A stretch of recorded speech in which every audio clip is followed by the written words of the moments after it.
হযরত আবু হুরায়রা রাদিয়াল্লাহু তাআলা আনহু বর্ণনা করেন যে নবী সাল্লাল্লাহু আলাইহি ওয়াসাল্লাম ইরশাদ করিয়াছেন, 7টি জিনিস আসার পূর্বে নেক আমলের প্রতি ধাবিত হও।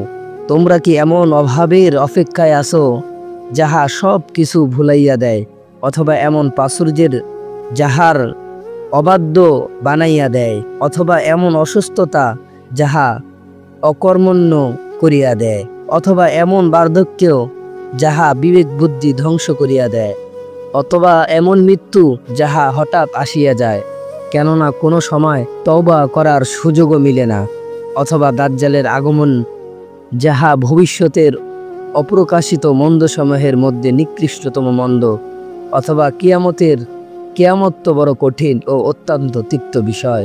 উপরোক্ত হাদিসের উদ্দেশ্য হইল এই যে বর্ণিত 7টি জিনিসের মধ্য হইতে কোনো একটি আসিয়া যাওয়ার পূর্বে নেক আমলের দ্বারা মানুষকে তাহার আখিরাতের প্রস্তুতি নেওয়া চাই। যদি এই 7টি জিনিস আসার আগেই আমি আপনি নেক আমলের প্রতি ধাবিত হই, তবে আমাদের সেই নেক আমল আমরা ভালোভাবে করতে পারবো।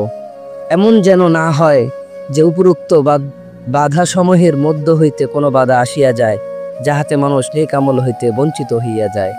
অর্থাৎ উপরোক্ত যে বাধাগুলো আছে 7টি, এই বাধা যদি চলিয়া আসিয়া যায় তাহলে আমাদের নেক আমলের থেকে আমরা বঞ্চিত হয়ে যাব এবং আমরা নেক আমল সঠিকভাবে আদায় করতে পারবো না।